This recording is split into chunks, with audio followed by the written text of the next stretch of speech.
Bwana Yesu asifiwe. Karibuni sana kwenye kipindi chetu pendwa kabisa cha Kids Smile. Mimi ni presenter wako na host wako wa siku ya leo, Justin Godfrey, na nimeandaa mada nzuri kabisa. Kwa hiyo kaa vizuri, kaa kwa kutulia, sikiliza na utapenda utachokisikia. Tuenda kwenye mapumziko mafupi after rejea. Bwana Yesu asifiwe. Naitwa Sarah Ivan. Napenda kukaribisha katika safari ya imani. Kwenye basi la safari ya imani kutakuwa na neno la ukombozi, story to glory na ushuhuda. Kupitia vyote hivyo tutaongeza imani na imani itaongezeka na kukaribisha tena wewe kwenye safari ya imani. Amen.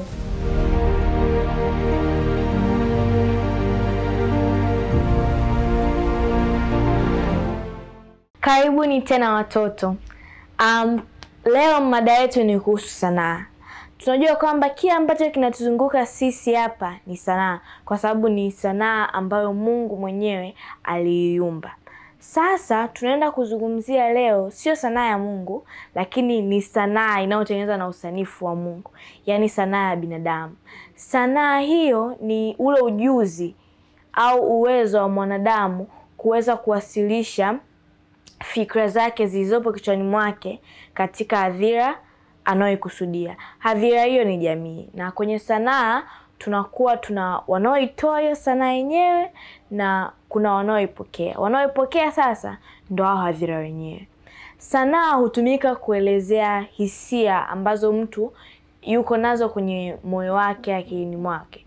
Kwa mfano, labda tuseme ana hisia ya huzuni, anaweza akachora kitu. Tunaona mara nyingi kwenye sanaa za wenzetu, watu wa nje huko wakiwa waenda kwenye hayo magallery, sijui wanakoga wanasema kwambia alichora hii alikuwa na huzuni, alichora hii akiwa na furaha hivyo.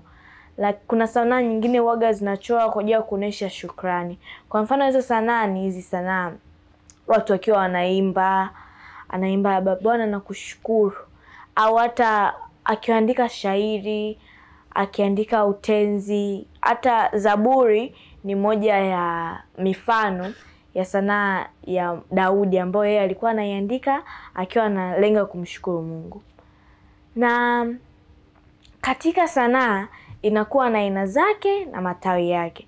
Sisi leo hatutojikita kwenye aina za sanaa, tutakuwa tunaelezea kuhusu matawi ya sanaa, na nimetembelewa na wageni tofauti hapa, kila mmoja akiwa na sanaa yake. Lakini ningependa kwanza nikuelezee matawi hayo. Tuna matawi mengi sana, lakini subiri niwatajie tu yale ambao mna uwezo kuyashika kwa haraka. Tuna uchoraji, tuna fasihi, tuna uimbaji, tuna ufinyanzi, tuna ususi. Hizo ni moja ambazo huaga zinaeleweka kabisa na wanadamu. Sasa ningependa ndugu zangu wao nitembelea leo, wote mnawajua kwa majina, labda mmoja ambaye alikuwa haonekani sana, lakini watajitambulisha na mtawajua ni akina nani leo. Tuanze na dada pale. Bwana Yesu asifiwe. Naweza kufanya Godfrey kwa na mimi kuanzia mwanzo hadi mwisho kipindi hiki. Habari watoto, kwa jina naitwa Gift Tagaro, utakuwa nami kuanzia mwanzo hadi mwisho kipindi hiki. Bwana Yesu asifiwe. Kwa jina naitwa Jacqueline Tioba, tutakuwa nawe kuanzia mwanzo hadi mwisho. Asante sana wageni wangu. Jamani, natumaini kwamba mmeweza kuwajua. Leo tumetembea na dada Happy Fania, dada Gift na dada Jackie. Jamani mimi sijaona muda mrefu kwenye kipindi. Haya. Kwa hiyo tutaenda, kwa sababu wanakuwa kila mmoja yupo kwenye tawi lake, lakini naona kama kuna tawi la mwenzake linaingiliana, lakini tutaelewa huko mbele kwa mbele.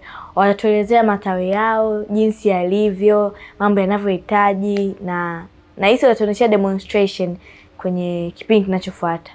Kwa hiyo tuanze na dada hapa. Mimi na sanaa ya ususi, na nisuko kwa njia 2 na njia 3. Asante. Mimi na sanaa ya ususi, nasuka kwa njia 2 na njia 3. Njia 2 kiaje yani? Yaani kama twist. Vivi. Yeah. Asante host. Mimi naweza nikachora, yani na sanaa ya uchoraji. Naweza nikachora picha tofauti kama wadoli, maua, vipepeo, wanyama mbalimbali na vinginevyo. Je, kwangu mimi nina sanaa ya kubuni vitu kwa kutumia karatasi na mkasi, penseli, peni. Yaani kazi yangu napenda sana kubuni vitu vya kubandika, kubandua kama hivi. Hapa tuna msusi hana nywele. Hapa tuna mchoraji, afu tuna nani? Mbunifu. Kwa hapa tumepata nini? Tawi la ubunifu, tumepata tawi la uchoraji na tawi la ususi. Hatuna tawi gani? Hatuna nyingi. Hatujapata tawi la muziki, hatujapata tawi la uunzi, ufinyanzi. Kwani hamwezi kufanya hivyo vitu? Naweza. Sema tu sijatrainiwa vizuri kufanya hivyo vitu, lakini mnaweza kuchora, mnaweza kusuka, mnaweza kutengeneza vidodo kutumia karatasi. Sasa, Jackie, mimi nina swali. Wewe umesema unajua kusuka. Unajua kusuka mitindo gani na gani? Kuna Kilimanjaro, kuna twist, kuna twende kilioni minyosho. Alafu kuna miba samaki, nywele zinazokutania hapa katikati.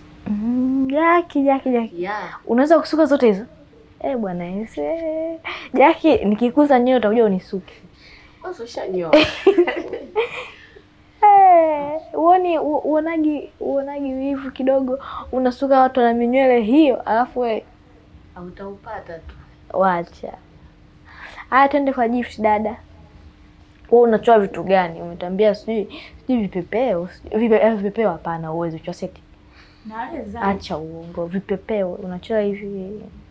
Vipepeo naweza. Nachora vitu tofauti kwa sababu hata wazazi wangu wanajua hicho kitu. Waga wananunulia diary, nachora, naandika sign labda hivyo. Waga nachora. Na diary yangu moja imejaa michoro. Tunachoraga nikiwa sina kazi kufanya nyumbani au shule, nakaa peke yangu nafikiria kile choro hapo akilini nachora. Shika hapo. Amesema kwamba anafikiria kilicho akilini anachora. Ndio pale tunarudi kwenye maana ya sanaa. Anasema kwamba ni ule ujuzi wa mwanadamu kuwasilisha fikra zake kwenye hadhira.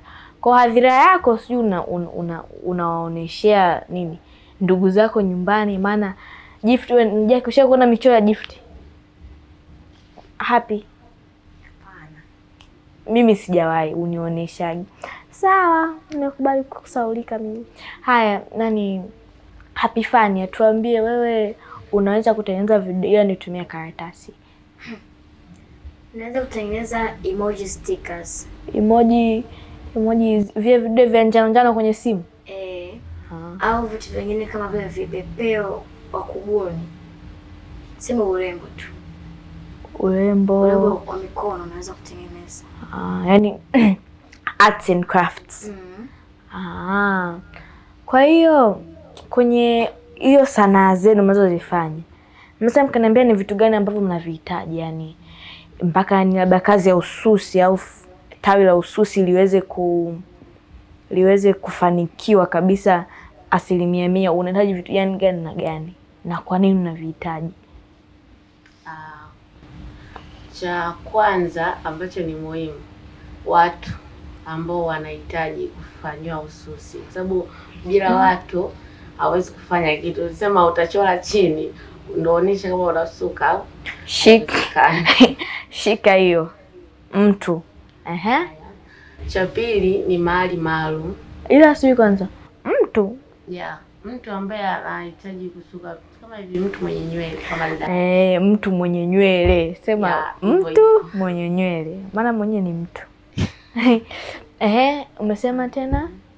Mahali ambapo inawezekana ikawa ni special, kwa mfano saluni au hata nyumbani pia unaweza ukawa anasema anajitengea hii sehemu, utakuwa watu wanakuja wanasuka kama hivi. Mahali haya kuna vifaa, kwa mfano mafuta, chanuo, tana na vitu vingine viko vingi, kuna jeli vingi. Chengine kioo kinatakiwa. kwa mtu ambaye anapenda akisukwa anataka ajiangalie kama amependeza. Wengine kama ukimsuka vibaya akwambia nataka hela yangu. Wako watu hao. Wewe unasuka tu na kulipa? Siku nikiamka vizuri naweza kanilipa au sinilipe. Siku ukiamka vizuri au wao wakiamka? Nikiamka vizuri mimi. Naweza siku nikasema tu njoo nikusuke. Nikiwa na mudi yangu nzuri nikusuke bure. Bwana Yesu.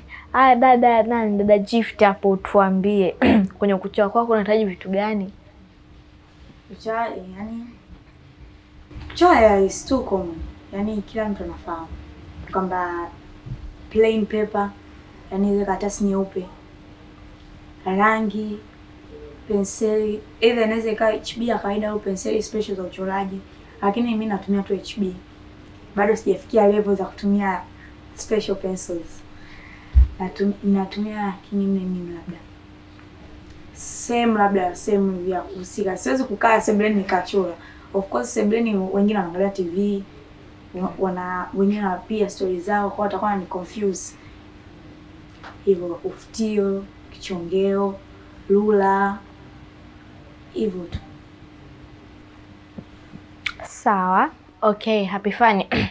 Tuambie wewe unatumia vitu gani? Kwangu mimi vitu vitofautiani na vya dada yetu Gift. Mimi mwenyewe nahitaji futio, nahitaji penseli, lakini huwa muda mwingine nahitaji peni, sana peni nyeusi. Nahitaji salt tape, zile tape zile kama vile za karatasi hivi, transparent one. Pia huwa nahitaji gundi ya glue stick. Ninahitaji mkasi kwa ajili ya kuchongea stickers vyangu na ubunifu wangu. Pia nahitaji karatasi na rangi. Kwa hiyo haya, watu walikuwa in common. Gift na Happy mnahitaji penseli, mnahitaji ufutio, mnahitaji vichongeo, mnahitaji rangi, mnahitaji karatasi, huhitaji tepu, anahitaji tepu, huhitaji peni, anahitaji peni, huhitaji mkasi, anahitaji mkasi. Aya, sasa naomba mtuambie au mwambie watoto wanaotuangalia hapa. Je, hizo sanaa ambazo mnazifanya nyinyi zinawabenefitije kwenye maisha yenu au ni zinawapa mtazamo gani kwenye maisha? Kwa sababu nilisoma kwa kuna kitabu kimoja kuhusu ni wanaita ni msanii, yani anahusika na sanaa. Alisema nashukuru kwa kujua sanaa ni nini, kwa maana nimeweza kuona mambo ambayo nilikuwa siwezi kuyaona. Nimeweza kuangalia dunia katika engo ya tofauti kuliko ile ambayo nilikuwa nikijua toka mdogo. Sasa na mimi nikasema nitauliza wasanii nitakao waona. Sasa leo ndio nimefanikiwa, kikombe kimeangukia nyie. Mniambie baada ya hizo sanaa sasa mkawa kweli mmejiingiza kwa hizo sanaa mkawa mnazifanya, mmepata mambo gani kwa mfano? Mambo ambayo nimepata tangu nimejua kwamba na kipaji sanaa ya ususi. Kwanza kuna faida ya mfano mtu akija ukimsuka anakupa pesa akwambia kanywe soda maybe, au kaongezee kununua chanuo au kanunue mafuta kama hivyo. Alafu kuna kitu kingine, unakuwa unapendwa na watu. Kuna kitu fulani hivi kinakopo kwa mtu anasema napenda ningekuwa kama wewe. Hapa anasema napenda sana kusuka lakini sijui, naomba nifundishe kama hivyo. Okay, Gift. Kwamba na creative friendship, yani nakuwa na marafiki. Kwa sababu yani naweza nikachora picha ambayo ikaja kukuvutia wewe. Kwamba labda kimfano nikachora mnyama labda tembo. Wewe unapenda tembo, nikaja ukaona. Sema wao umechoraje, labda nifundishe au niambie umechora nini na nini na mimi nikajaribu hivyo. Au pia unajientertain. Unapata furaha, labda sometimes unachora picha labda vikatuni tu. Wewe mwenyewe ukifungua diary unakuwa unacheka. Sema na mimi nilikuwa nachora vikatuni sisi nilikuwa nadhani. Au unapata hela pesa. Kuna mtu ashaye kununua vitu vyako Gift? Picha Acha huo. of course my dad. Babangu mimi anapenda na ufanye. Naweza nikachora picha labda kama nikiona ni nzuri nampelekea baba. Picha hii hapa, utakipamba chumba chako. Akiniambia nataka sawa, kama nikiwa sina hitaji na nitampa au namwambia tena ndio, kwa sababu kila asifanye kazi na asili. Nachora nampa, ananipa pesa. Shika hanya soda au furahia. Hivyo. Okay, Happy, fanya haya utuambie huo ubunifu wako umekusaidiaje kimaisha? Mimi napata hela. Hela nani ananunua? Shuleni mimi kuna muda nilikuwa nakaa tu darasani, sina kazi, na ofisini nachukua vile vifaa, sio karatasi, sio nini. Na kachi naanza kutengeneza tu upuuzi wangu. Nikadhani mimi ni upuuzi. Akaja mtoto mmoja akaniambia, "Unatengeneza nini?" Najitengeneza tu kwa sababu mimi sijui nachotengeneza. Akaniambia, "Basi ukimaliza unionyeshe." Nimemaliza kutengeneza, nikapaka rangi vizuri, nikachukua na glue stick, sio step, sio nini. Baada ya kumaliza nikamwonyesha, sema, "Je, utaniuzia shilingi ngapi?" Nilikuwa sina wazo hilo la hela, lakini akaniambia, mimi nikamwambia shilingi fulani na fulani. Na kwa akakubali. Na tangu hiyo siku ikaanza hiyo tabia. Watu wananiambia nitengeneze sijui nini, sijui niambie daftari langu, sijui nini. Hivyo. Kwa ubunifu. Okay. Sasa nyie hamjanijibu. Nilichosema hapa nisema kwamba nilisoma kitabu, alafu akaa chini ameandika nini? Bwana sawa. Amesema kwamba the key point ilikuwa ni kwamba ameweza kuiangalia dunia katika engo tofauti. Sasa si wewe una express hisia zako. Kwa mfano Gift, naomba nikisie. Ukiwa unachora, si mara nyingi unakuwa idle au una feel lonely. Kwa na maana kwamba zile picha unazochora ni kama una remove steam through drawing set.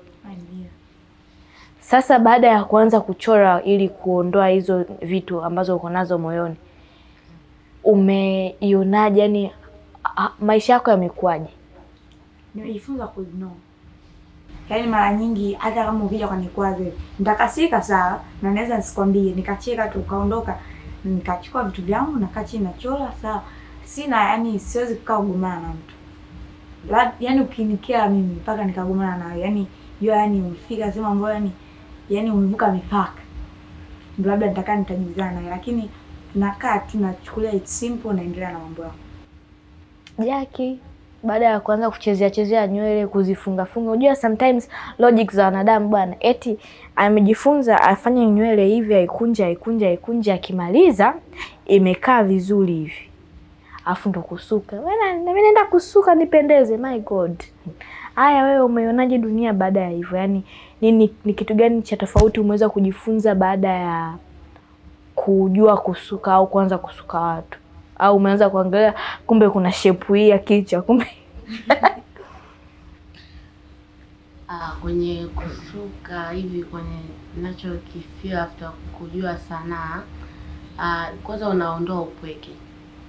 Yaani unakuta sometimes umekaa peke yako hivi. Nasema natamani ningekuwa na watu hapa, ningekuwa nafanya kitu fulani nao. Kama hivyo unapata mtu anamsuka, unapata mtu anataka labda umsuke, afu unakuta ulikuwa umekaa peke yako, upweke unaondoka, namsuka, unapiga tu story fulani za maisha au masomo hivyo. Okay, haya, Happy hapo, naomba uniambie baada ya wewe kuanza kufanya huo ubunifu umepata kitu gani, yani maisha yako yamekuaje hivi? Kwanza mimi nimejifunza kitu kipya ambacho kinaitwa kuwa anasubira. Sababu mimi kipindi kile nilikuwa kabla sijaanza kuchora mtandaoni, nilikuwa naona watu wanachora sio na katakata, nilikuwa natamani sana. Kwa hiyo nilikuwa kama vile nikikaa nacho nikakata vibaya, nikasirika, nikamwambia kwani siweze faa wanaweza. Alafu siku nikaja ikabidi nitulie kwanza chini. Nikikosea ninaweka pembeni, nione kama nimekosea wapi, natengeneza chengine. Hapo nimekosea kumbe nimekosea hapa. Nianza kujifunza hii tabia kama patience. Hapa ndio nimekosea wapi, natengeneza chengine. Hivyo. Nikaanza kupractice mpaka ikafika muda nikawa naweza. Dada Happy amejifunza uvumilivu. Dada Jackie amejifunza ameondoa upweke. Gift amejifunza kuto kuchukulia vitu serious, yani ignore. Set. Nimepatia au okay. Sasa hapa ameongea kuhusu sanaa zao na mimi naongea kuhusu sanaa yangu. Nataka kusikia sanaa yangu ndogo tu mimi. Unajua kuongea nao ni sanaa. Kuna mtu akikaa sehemu hawezi kuongea. Mimi hapa nina sanaa ya kuongea. Ukiingia ndani kwenye fasihi kuna tanzu inaitwa ushairi. Kuna ushairi afu kuna semi. Hapo inahitaji lepelepe nyingi. Sasa kwenye hiyo kwenye ushairi kuna mashairi, kuna mashairi, kuna tenzi, kuna nyimbo, ngonjera, afu kuna magani. Sasa magani ni yani maongezi hivi, yani anakuwa katikati ya kuimba na kuongea. Mimi hiyo ndo naweza kufanya. Mimi naongea, ndo maana yani sasa mimi nimeweza kuigundua dunia, yani ni kwamba ongea usikae na vitu moyoni. Kwa sababu yani mimi ni mtu ambaye yani sijui nisemeje, sipendi hiyo biashara ya kugombana na mtu. Kwa sababu nikigombana na wewe naweza kufanya kitu ambacho hawezi amini. Kwa hiyo ndivyoanza mimi nikasema ongea. Ndivyoanza kuongea hivi. Unakuta mambo mengine yani hayakai moyoni. Hasa kwa mfano labda Gift amekukwaza hapo. Umekunja mdomo, umekauka. Unaondoka. Lakini kiongea Gift umeniwaza, mimi nakwambia kabisa, sijapenda, umenikofisha. Afu ndio tunacheka. Kwa hiyo nao ni sanaa. Unaweza kuelezea fikra zilizopo katika akili yako. Sasa sanaa inakuwa na uzuri. Naomba mnielewe hapa. Sanaa inakuwa ina uzuri. Uzuri unaweza usiuone, lakini wapo watu ambao wanauona. Ndio maana ukiona saizi tunaishi kwa dunia ambayo ina machafuko mengi. Sasa hayo machafuko watu wanayatumia hayo kuonesha uzuri. Huo uzuri umetengenezwa na Mungu.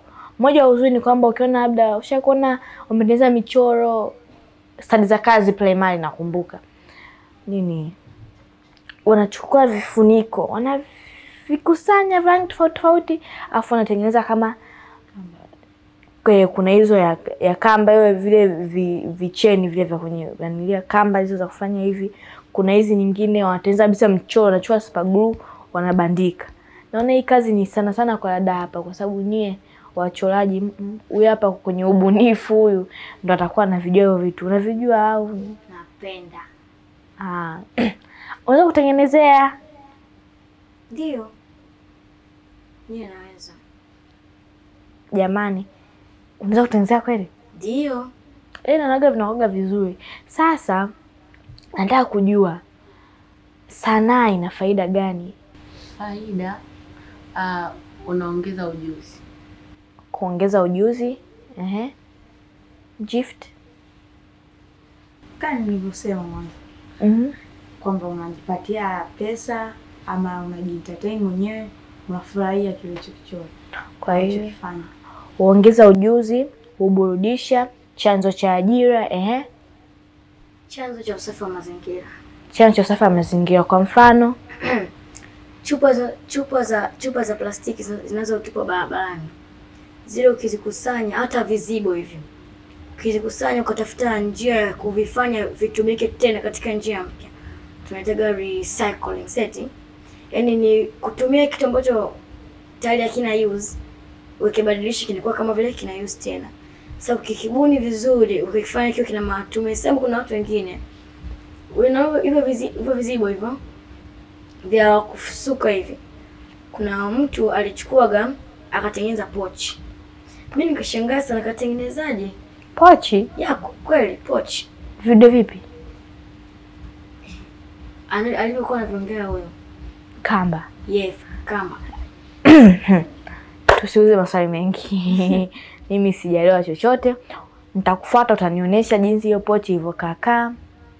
Tumefikia mwisho wa kipindi chetu. Mtaonyesha watoto mifano ya sanaa yenu. Kwa natumaini kwamba utaleta ubunifu wako, utaleta picha zako na utaleta utamsuka mtu wako, sijui utakayemsuka sijui. Watoto wa Kids Smile tunawapenda sana na mpaka siku nyingine. Kwaherini.